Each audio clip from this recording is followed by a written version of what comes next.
Assalamualaikum dear class, how are you? I hope you will be fine. I am Alladita, PhD Scholar Zoology, teaching you the subject Wildlife of Pakistan. Today I delivered you lecture on topic IUCN categories of protected areas. This is MSc Zoology 4th semester. So let's start our today's lecture. First of all, I will tell you about the protected areas कि what is protected areas. सबसे पहले तो हम ये देखेंगे कि protected areas हम किन areas को कहते हैं और वो किस लिहाज से protected है. A clearly defined geographical space recognized, dedicated and managed through legal or other effective means to achieve the long-term conservation of nature with associated ecosystem services and cultural values. यानी कि जोग्राफियाई लिहाज से ये कोई एरिया होता है जिसको हम जो है वो डेडिकेट कर देते हैं कानूनी तौर पे कि यहाँ पर जो है जो इकोसिस्टम है और यहाँ पर जो इकोसिस्टम के अंदर वाइल्ड ऑर्गेनिज्म या ऑर्गेनिज्म है उनको कंजर्व करना है लीगली तौर पर. उस एरिया को हम प्रोटेक्टेड एरिया कहते हैं. Protected area are one of the most effective tools for conserving species. अब ये प्रोटेक्टेड एरियाज को मेंशन क्यों किया जाता है? इसलिए किया जाता है कि कुछ स्पीशीज होती हैं वो एंडेंजर्ड हो रही हैं. उन एंडेंजर्ड स्पीशीज को हमने कंजर्व करना है. तो कंजर्व करने के लिए हमारे पास जो बेहतरीन मौसर टूल है दैट इज प्रोटेक्टेड एरिया, इन विच हम क्या करते हैं, वी कंजर्व नेचुरल हैबिटेट. हम जो कुदरती माहौल होता है हम उसको कंजर्व करते हैं. IUCN जो कि एक अदारा है, एक तंजीम है जिसको कहते हैं International Union of Conservation of Nature and Natural Resources. ये अदारा जो है क्या करता है, classify protected areas according to their management objectives. कि मुख्तलिफ जो प्रोटेक्टेड एरियाज हैं ये अपनी मैनेजमेंट कैसी है, इनकी अपनी मैनेजमेंट के हवाले से हमने यानी IUCN ने प्रोटेक्टेड एरियाज को कुछ कैटेगरीज के अंदर या कुछ ग्रुप्स के अंदर जो है वो डिवाइड किया है. आइए हम देखते हैं कि ये कौन कौन सी कैटेगरीज हैं जिसके मुताबिक जिसको IUCN ने जो है वो क्लासीफाई किया है. These categories are recognised by international bodies, जिसको इंटरनेशनल बॉडीज होती हैं जैसा कि यूनाइटेड स्टेट है वगैरह वगैरह, एंड मैनी नेशनल गवर्नमेंट्स और बहुत सारी कौमी गवर्नमेंट जो होती हैं, यानी कौमी और बैनुल अक़वामी जो तंजीमें होती हैं या बैनुल अक़वामी जो बॉडीज होती हैं वो मिलकर जो है इनको रिकॉग्नाइज करती हैं. Considered be the global standard for defining and recording protected areas. जो क्या करते हैं, दुनिया के अंदर जो एरियाज हैं उनको कंसीडर करते हैं कि ये वाला एरिया जो है ये प्रोटेक्टेड एरिया है. इसी तरह से increasingly being incorporated into government legislations, और गवर्नमेंट के जो कवानीन होते हैं नेशनली तौर पर इनमें जो है वो IUCN जो है वो अपने कवानीन जो है प्रोटेक्टेड एरिया के हवाले से उनको भी जो है वो दाखिल करती हैं या इनको भी जो उसके अंदर शामिल करती हैं. अब हम देखते हैं कि IUCN जो है इसने प्रोटेक्टेड एरियाज को कितनी कैटेगराइज में जो है वो तकसीम किया है. तो सबसे पहली जो कैटेगरी है दैट इज कैटेगरी 1, या इसको कैटेगरी L1 भी कहते हैं, जो कि स्ट्रिक्ट नेचर रिजर्व है. और इसी तरह से कैटेगरी 1B है जिसको वाइल्डनेस एरिया कहते हैं. इसी तरह से कैटेगरी 2 है, इसमें नेशनल पार्क शामिल है. इसी तरह से कैटेगरी 3 है जिसमें नेचुरल मॉन्यूमेंट और फीचर्स जो है वो शामिल है. कैटेगरी 4 है जिसमें हैबिटेट स्पीशीज मैनेजमेंट एरिया शामिल है. इसी तरह से कैटेगरी 5 है जिसमें प्रोटेक्टेड लैंडस्केप या सीस्केप जो है ये शामिल है। इसी तरह से छठी जो है वो कैटेगरी है जिसमें protected area with sustainable use of natural resources, जिसमें कुछ कुदरती जो नेचुरल रिसोर्सेज हैं उनको सस्टेन करने के लिए भी जो कुछ कवानीन जो है वो इसमें शामिल हैं। तो ये बेसिकली 6 कैटेगरी हैं जिनको IUCN ने जो है वो मेंशन किया है कि ये वाले जो है ये प्रोटेक्टेड एरियाज हैं, और इनकी कुछ अपनी डेफिनेशंस हैं, कुछ इनकी अपने ऑब्जेक्टिव्स हैं जिनको हम जो है वो बारी बारी आगे डिस्कस करेंगे।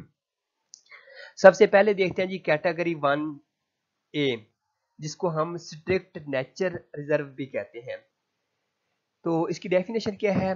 Protected areas that are strictly set aside to protect biodiversity where human vegetation use and impact are strictly controlled to ensure protection of the conservation values। ये जो स्ट्रिक्ट नेचर रिजर्वायर होते हैं ये ऐसे एरियाज हैं जिनको बड़ी सख्ती के साथ जो है वो प्रोटेक्टेड किया जाता है ताकि यहाँ पर जो वाइल्ड लाइफ है, यहाँ की जो बायोडाइवर्सिटी है, इसको प्रोटेक्ट किया जा सके। ऐसे एरिया में जो है ह्यूमन की इंटरफेयरनेस जो है वो बहुत ज़्यादा होती है, तो ह्यूमन की इंटरफेयरनेस को कम किया जाता है और स्ट्रिक्टली जो है इस माहौल को कंट्रोल किया जाता है ताकि जो है नेचुरल और नेचर जो है इसको कंजर्व किया जा सके। अब हम देखते हैं कि कैटेगरी 1 के सबसे अहम जो ऑब्जेक्टिव हैं वो कौन कौन से हैं। पहला ऑब्जेक्टिव जो है वो है to conserve regionally, nationally, globally outstanding ecosystem species occurring of aggregations geodiversity features. तो इनको कंजर्व करना इनका बुनियादी जो है वो मकसद है, तो ये इनके प्राइमरी ऑब्जेक्टिव हैं। इसके अलावा भी कुछ ऑब्जेक्टिव हैं, वो कौन कौन से हैं? टू प्रिजर्व इकोसिस्टम, इकोसिस्टम को प्रिजर्व करना। To secure examples of the natural environment for scientific studies, जो नेचुरल एनवायरनमेंट है इसको प्रिजर्व करना ताकि साइंटिस्ट जो है वो इनमें रिसर्च करें और जो नई नई चीज़ें हैं उनको मंजर आम पर लाएं और लोगों को जो है वो नेचर और इकोसिस्टम में पाए जाने वाली स्पीशीज़ और उनको मसाइल और जो है उनकी अफादियत जो है इनके बारे में जो है वो मालूमात मिले। To minimise disturbance through careful planning, कि अगर हम जो है अपनी प्लानिंग जो है उसको बड़ी मोहतात के साथ करते हैं तो इतना ज़्यादा नुकसान जो है किसी भी हादसे की वजह से नहीं हो सकता है, यानी हादसाती नुकसान को हम कम से कम जो है वो कर सकते हैं अगर हम रिस्ट्रिक्टेड एरिया जो है उनको जो है वो प्री प्लान जो है वो करते हैं। तो प्री प्लान जो है उसके मुताबिक डिस्टर्बेंस को मिनिमाइज किया जा सकता है। इसी तरह से to conserve cultural and spiritual values associated with natures, जो इलाकाई हैं और जो कुदरती वैल्यूज हैं इनको नेचर के साथ जो है वो एसोसिएट किया जा सकता है और उसको महफूज भी किया जा सकता है, क्योंकि ये कुदरती मनाजर होते हैं और ये नेचर को मेंटेन किए हुए होते हैं। तो इंसान जो है वो इस अपनी अमल दखल की वजह से इस नेचर को मेंटेन नहीं रहने दे पा रहा है, लेकिन प्रोटेक्टेड एरिया जो हैं या कि या फिर जो कैटेगरी फर्स्ट है जिसमें स्ट्रिक्ट नेचर रिजर्व शामिल है, इसका ये असूल है, इसका एक ऑब्जेक्टिव है कि नेचर जो है इसको मेंटेन जो है वो करना है। डिस्टिंग्विश फीचर्स, अब इसके कुछ ऐसे फीचर्स भी हैं जो कि बाकी एरिया से हट के ज़रा हैं, यानी इसके टिपिकल फीचर्स और जो दूसरे एरिया में मौजूद नहीं हैं वो क्या है? द एरिया शुड जनरली, और एरिया जो है वो आम होना चाहिए, have A largely complete set of expected native species, वहाँ पे बहुत सारी जो इलाकाई स्पीशीज हैं वो होनी चाहिए, उनका मुकम्मल सेटअप होना चाहिए। Be capable of being managed to ensure animal distributions, animal की डिस्ट्रीब्यूशन जो है उसकी यकीन दहानी होनी चाहिए और उसको वेल मैनेज जो है वो होना चाहिए। Be free of significant direct intervention bye modern humans, आज का जो जदीद इंसान है जो कि कई तरह से जो है वो नेचर के अंदर अपनी इंटरवेंशन जो है वो दाखिल कर रहा है, इससे जो है वो फ्री होना चाहिए, यानी इंसान की का अमल दखल जो है इस रिस्ट्रिक्टेड एरिया के अंदर जो है वो नहीं होना चाहिए। Have a full set of respective native ecosystem जो कुदरती इलाकाई माहौल है वो होने चाहिए जिसमें हर तरह की सहूलियात होनी चाहिए, largely intact with intact ecological processes, ecological जो प्रोसेसेस हैं जैसा कि इकोसिस्टम है, फूड चेन है, फूड वेब है, इसी तरह से फ्लो ऑफ एनर्जी है वगैरह वगैरह। तो ये वाले प्रोसेस जो है ये नेचर के अंदर ज़्यादा मौजूद होने चाहिए और process capable of being restored with minimal management intervention. इसके अलावा जो ह्यूमन बीइंग की इन्वेंशन है या इंटरफेयरनेस है इसको मिनिमाइज किया जाए, कम से कम होना चाहिए और नेचुरल जो फिनोमिना है इनको जो है वो रिस्टोर होना चाहिए ताकि वहाँ पर जो है वो नेचर को ज़्यादा से ज़्यादा कंजर्व किया जा सके। Be managed for relatively low vegetation bye humans, manage होना चाहिए और इंसान का विजिट जो है वो भी कम से कम होना चाहिए। अगर लोग बहुत ज़्यादा विजिट करेंगे तो मैंने पहले आपको बताया कि इंटरवेंशन जो ह्यूमन बीइंग की है वो खतरे से खाली नहीं है, वो लाजमी तौर पे जो है वो नुकसान ज़रूर पहुंचाएगा इंसान अगर जाएगा, तो इसलिए इंसान का नेचर के अंदर इन्वॉल्वमेंट जो है वो मिनिमम होनी चाहिए। रोल इन द लैंडस्केप या seascape, protecting some of the earth's richness that will not survive outside। कुछ अर्थ के ऊपर ऐसे एरियाज हैं जो कि सरवाइव नहीं करेंगे अगर वो वहाँ से जो है वो निकल जाएंगे या वहाँ से जो है वो अपनी जगह से पोजीशन से हट जाएंगे। तो इसी तरह से प्रोटेक्टिंग एडिशनल इकोसिस्टम सर्विसेज, इसका एक और जो रोल है IUCN का स्ट्रिक्ट एरिया के अंदर वो ये है कि प्रोटेक्टिंग एडिशनल इकोसिस्टम सर्विसेज के जो इकोसिस्टम है उसकी सर्विसेज को अजाफी तौर पर बेहतरी लानी है। Providing areas where ecosystem can be studied in as pristine an environment as possible. तो एक और जो इम्पोर्टेंट रोल है वो क्या है, वो ये है कि इकोसिस्टम जो है इसको स्टूडेंट्स के लिए प्रोवाइड होना चाहिए ताकि स्टूडेंट्स जो हैं आकर वहाँ पे स्टडी करें, रिसर्च करें और माहौल से रिलेटेड जो भी मसले मसाइल हैं उनको जो है वो डिस्कस किया जाए और उनको मिनिमाइज किया जाए। Protecting natural site that are also of religious and cultural significance, जो प्रोटेक्टेड नेचुरल एरियाज होते हैं इनकी अपनी वैल्यूज़ होती हैं मजहबी लिहाज से भी और कल्चरल हमारे सकाफती लिहाज से भी, यानी मजहबी और सकाफती लिहाज से इनकी अपनी अफादियत होती है, इनको भी प्रोटेक्ट करना जो है वो भी इनके रोल्स में शामिल है। इश्यूज फॉर कंसिडरेशन, अगर ऐसा करते हैं तो कौन कौन से मसाइल जो है वो पैदा होते हैं।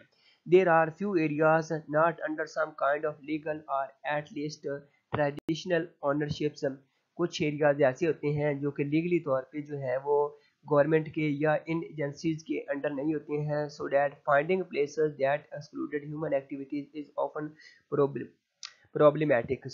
तो ऐसे एरियाज में इंसान का अमल दखल चूँकि ज़्यादा होता है, तो जब इंसान का अमल दखल ज़्यादा होता है तो excluded human activity is often problematic है। अगर वहाँ स्ट्रिक्ट एरिया में से इंसान को रिमूव कर दिया जाए या निकाला जाए तो फिर बहुत सारे मिसाइल जो है वो उनको पैदा करते हैं।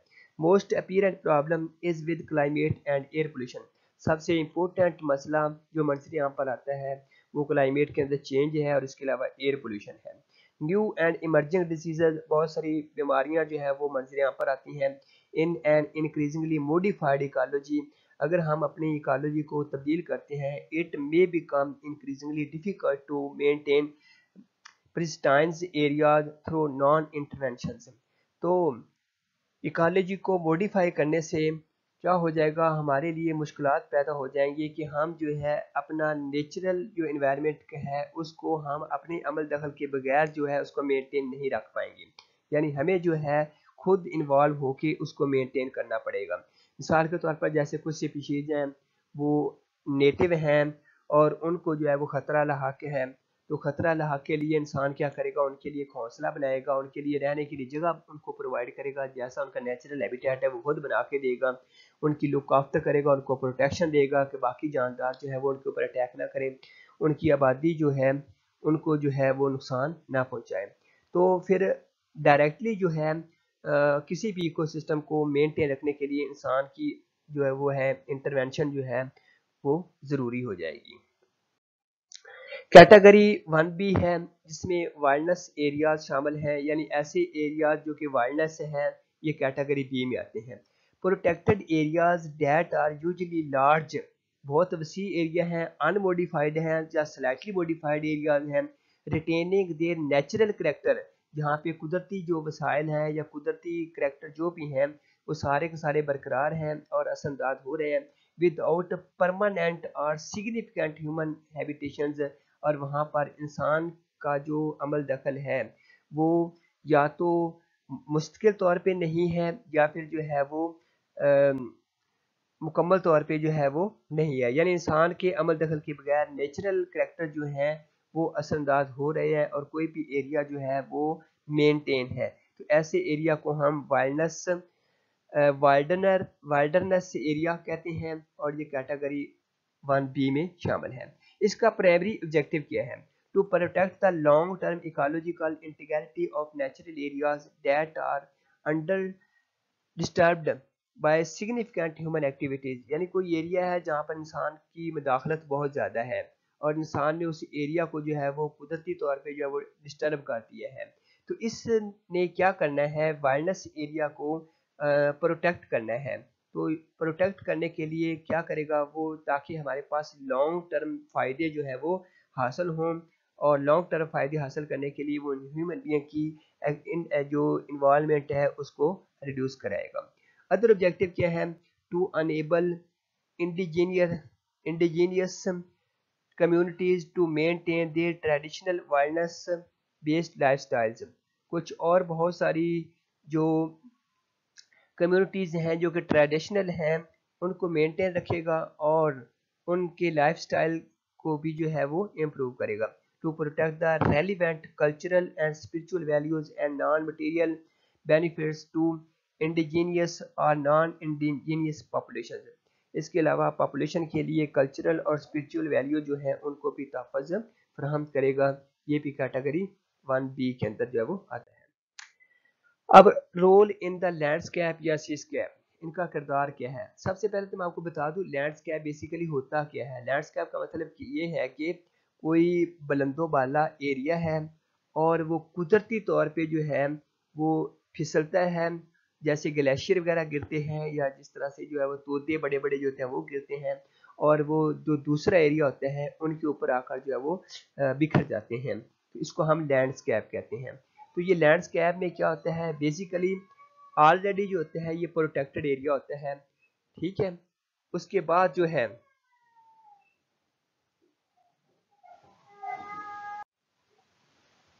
तो इसके जो इम्पोर्टेंट रोल है, सबसे इम्पोर्टेंट रोल जो है वो ये क्या है कि इकोसिस्टम को मुकम्मल तौर पे जो है वो प्रोटेक्ट करना है।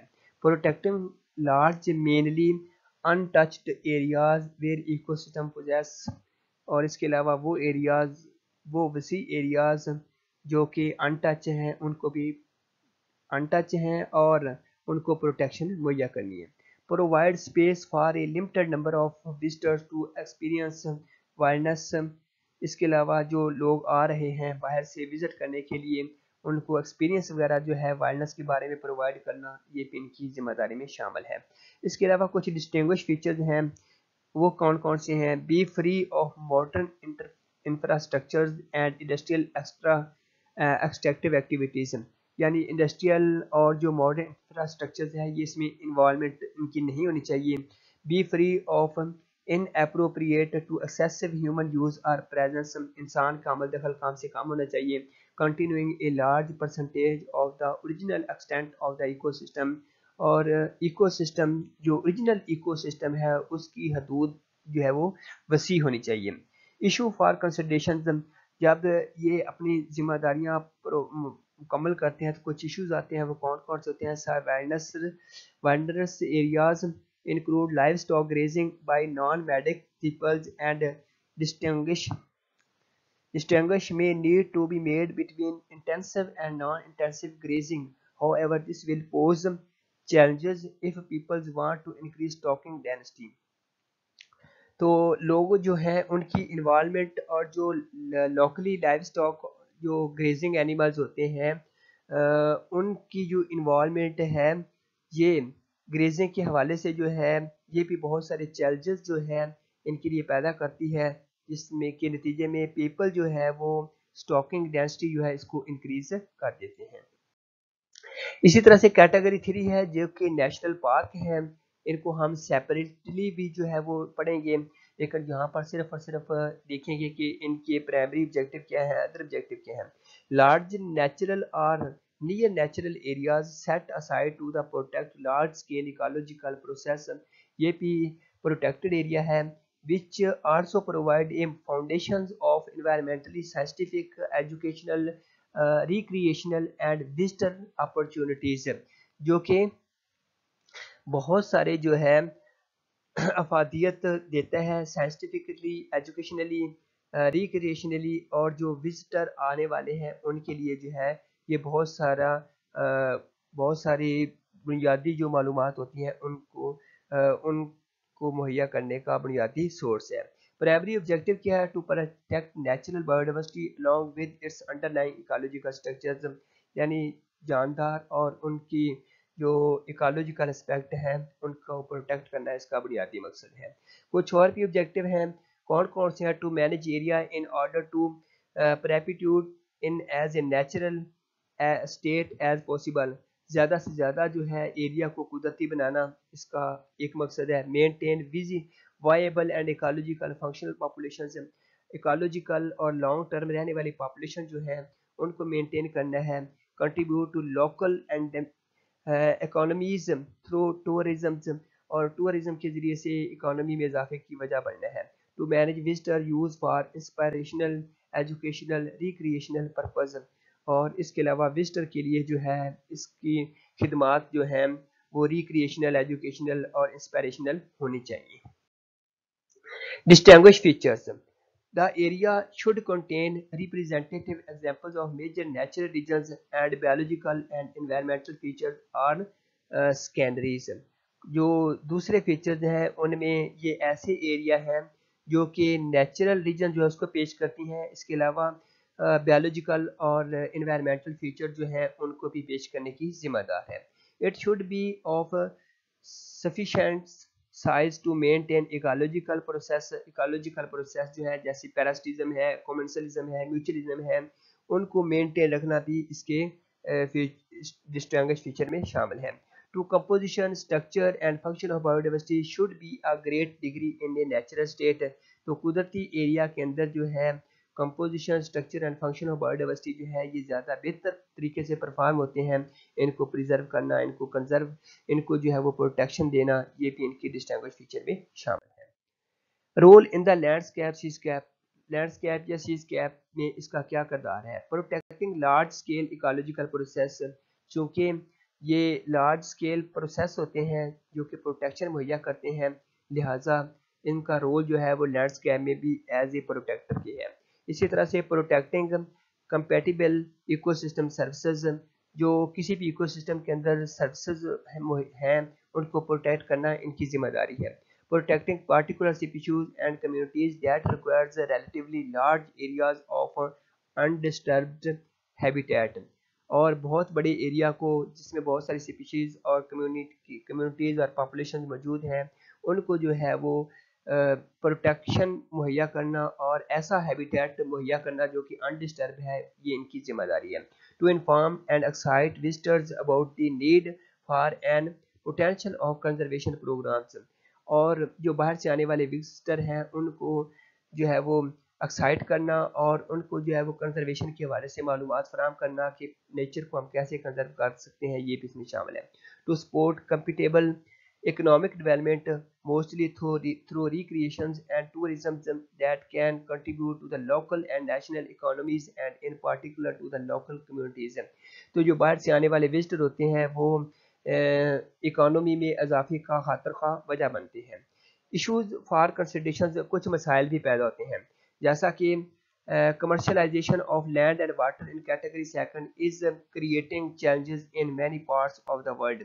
दुनिया के अंदर बहुत सारे इलाके ऐसे हैं जहाँ पर जो वाटर और लैंड जो है उनके कमर्शलाइज होने में बहुत सारे मसाइल जो है वो पैदा हो रहे हैं। इसी तरह से कैटेगरी 3 है जिसमें नेशनल मॉन्यूमेंट्स फीचर्स शामिल हैं। तो ये कौन सी एरिया है? Protected area set aside to protect a specific natural monuments. किसी कुदरती मनाजर को महफूज करने का जो है करना जो है ये इलाके में शामिल है। They are generally quite small protected areas.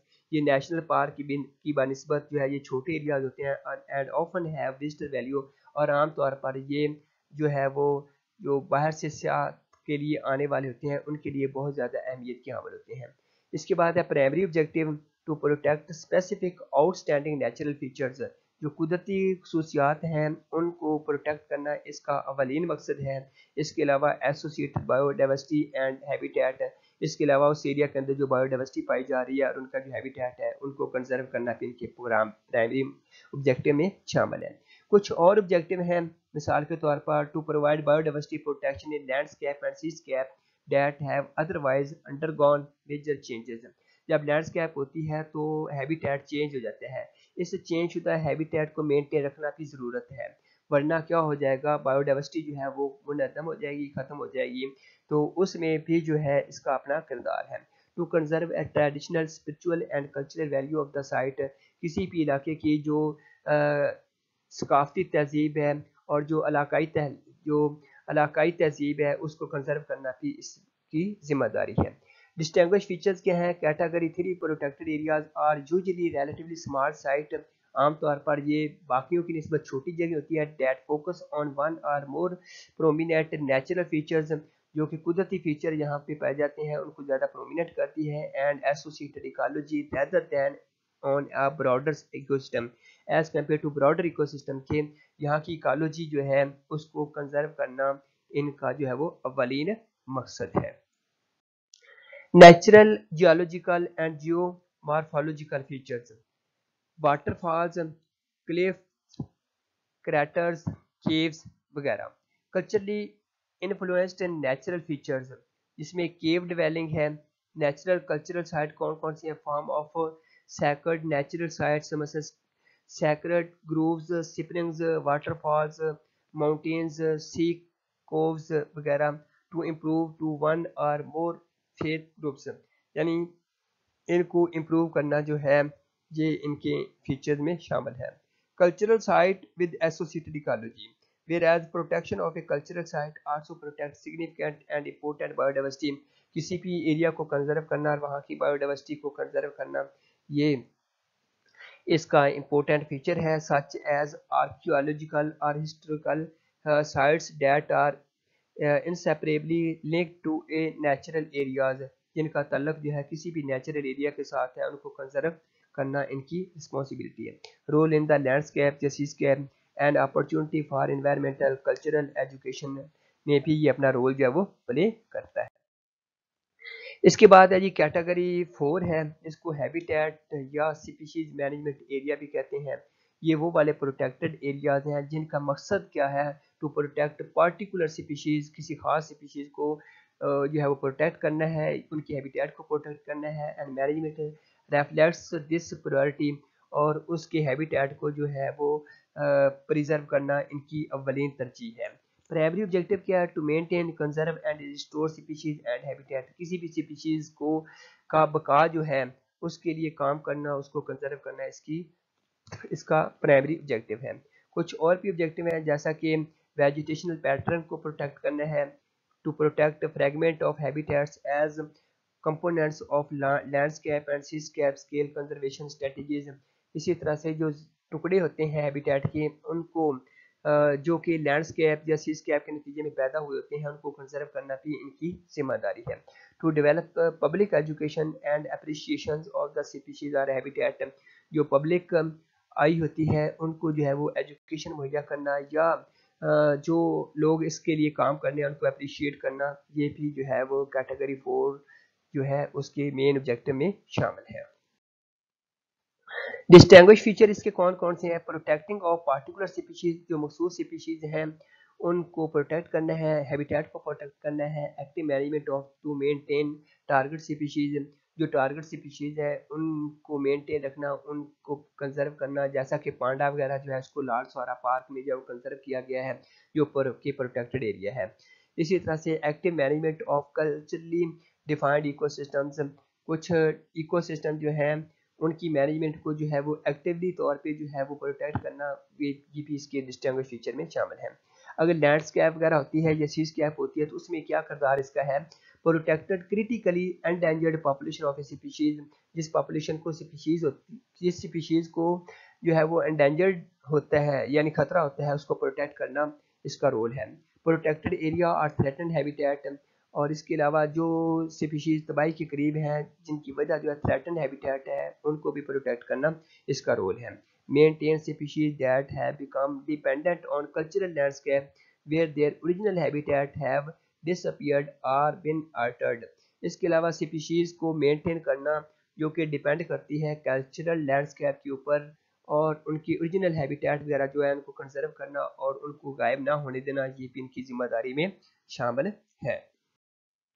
इसके बाद है जी कैटेगरी 5 है जिसको हम प्रोटेक्टेड लैंडस्केप या सीस्केप कहते हैं।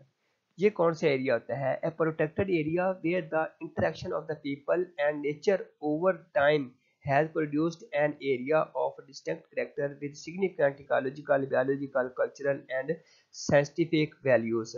यानी ये भी प्रोटेक्टेड एरिया है जिसमें लोग और जो है उनका अमल दखल है और वो क्या करते हैं, नेचर जो है उसको वाज़े तौर पे जो है उसकी करैक्टरिस्टिक जो है उनको पैदा करते हैं, जिसमें इंसान की इन्वॉल्वमेंट शामिल है बायोलॉजिकली और ecologically, culturally and scientific value के हवाले से।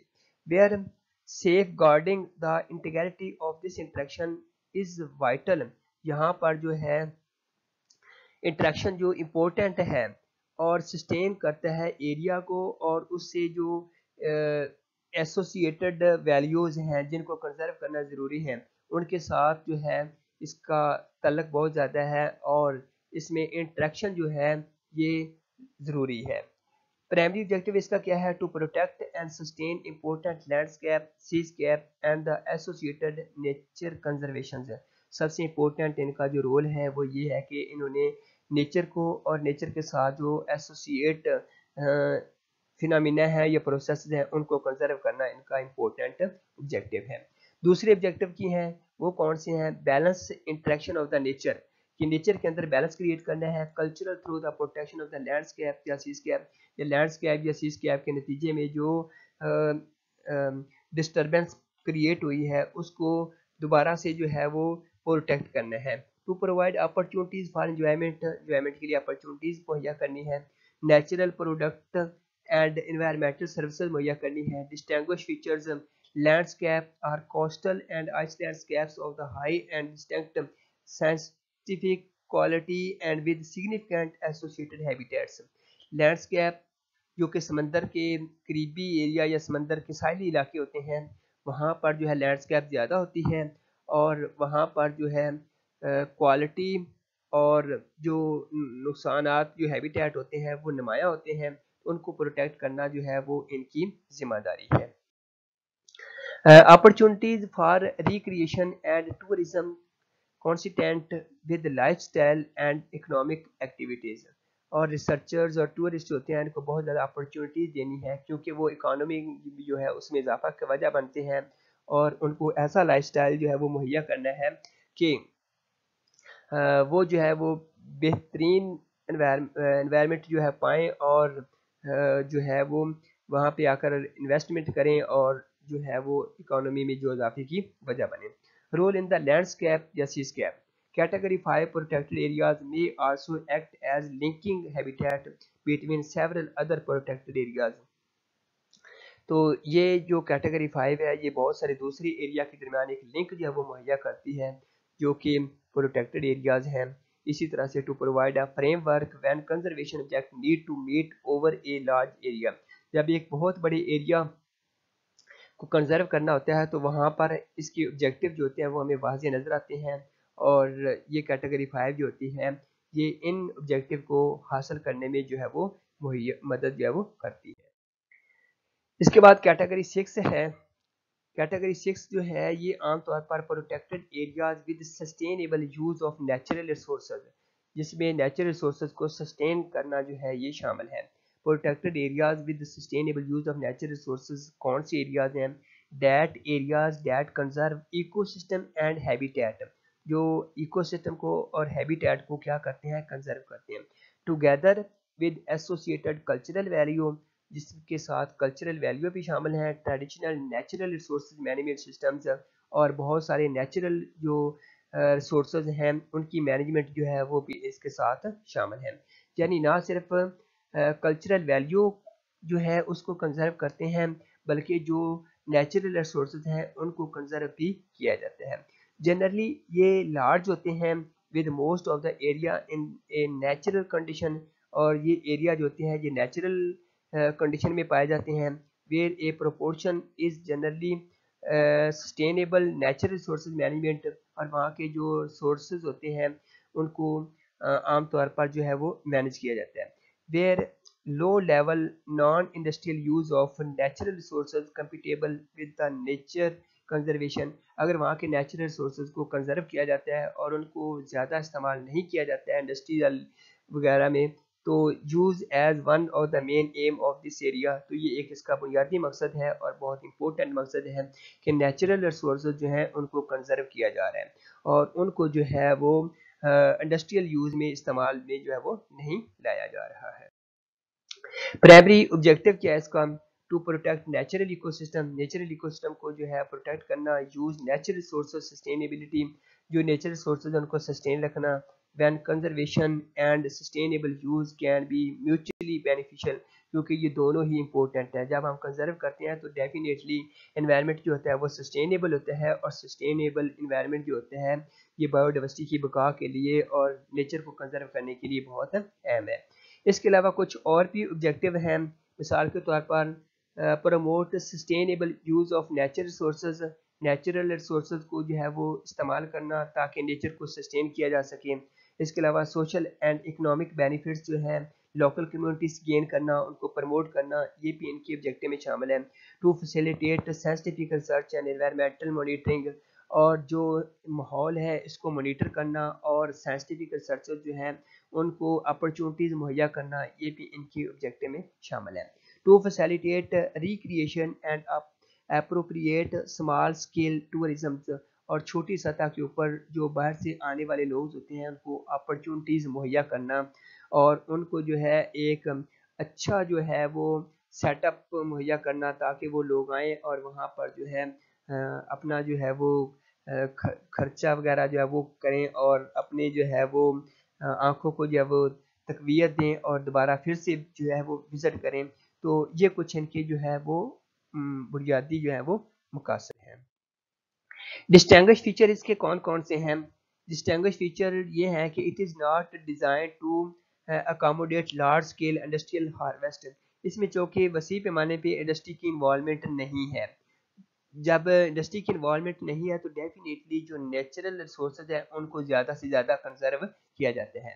इसके अलावा अचीव नेचर कंजर्वेशन, और इस तरह से नेचर को ज़्यादा से ज़्यादा जो है वो कंजर्व किया जा सकता है। कैटेगरी 6 जो है protected area aim to conserve ecosystem and habitat, इनका सबसे अहम मकसद जो है या बुनियादी मकसद जो है वो ये है कि इन्होंने इकोसिस्टम को भी कंजर्व करना है और जो बायोडाइवर्सिटी का हैबिटेट है उसको भी कंजर्व करना है। तो डेफिनेटली जब हैबिटेट कंजर्व होगा, महफूज होगा, तो बायोडाइवर्सिटी कंजर्व होगी। जब बायोडाइवर्सिटी कंजर्व होगी तो डेफिनेटली इकोसिस्टम जो होगा वो भी सस्टेनेबल होगा और उसमें कोई जो है वो जो प्रॉब्लम या कोई जो है अनसस्टेनेबिलिटी की वजह से जो माहौल के मसाइल पैदा होते हैं वो नहीं होंगे। इसी तरह से रोल इन द लैंडस्केप या सीस्केप, यानी जब लैंडस्केप होती है या सीस्केप होती है तो उस दौरान जो ये 6 टाइप की कैटेगरी है ये अपना क्या रोल प्ले करती है। और इसका इम्पोर्टेंट रोल ये है कि ये वो प्रोटेक्टेड एरियाज हैं that are particularly adapted to the application of landscape approaches, जो कि लैंडस्केप अप्रोचेज हैं जो हैं इनको आसानी के साथ जो है या उनको अडॉप्ट करती है और ऑर्गेनिज्म को एक वेल मैनेज्ड और एक जो है वो हैबिटेट लॉस फ्री एरिया जो है वो मुहैया करती है, और इस तरह से जो स्पीशीज़ होती हैं उनको ज़्यादा से ज़्यादा जो है वो कंजर्वेशन जो है वो मिलती है, और इस तरह से स्पीशीज़ के एंडेंजर्ड होने या स्पीशीज़ के एक्सटिंक्ट होने के जो चांसेस हैं वो मिनिमाइज हो जाते हैं। इसी तरह से it is particularly appropriate to conserve of natural ecosystems. इसका एक और इम्पोर्टेंट जो मकसद है वो ये है कि जब लैंडस्केप वगैरह होती है तो उस दौरान ये नेचुरल इकोसिस्टम को कंजर्व करते हैं, और कंजर्व करने के लिए अपॉर्चुनिटीज़ जो है उनको मुहैया करते हैं। when there are few or no areas without use or occupations, जबकि ऐसा करने के बगैर जो है कोई एरिया वगैरह जो है उसको हम हासिल नहीं कर सकते या उसको हम इस मकसद के लिए यूटिलाइज नहीं कर सकते। तो ये जो आज हमने डिस्कस किया है ये वो प्रोटेक्टेड एरियाज हैं जिनको IUCN ने जो है वो मेंशन किया है, और उनके मकसद और उनके इम्पोर्टेंट रोल और उनके कुछ जो है ऑब्जेक्टिव अदर ऑब्जेक्टिव है वो, और लैंडस्केप के हवाले से उनका किरदार क्या है, इनके बारे में जो है वो आज हमने जो है वो डिस्कस किए हैं। तो अल्लाह हाफिज़, अस्सलाम वालेकुम, बेस्ट ऑफ लक।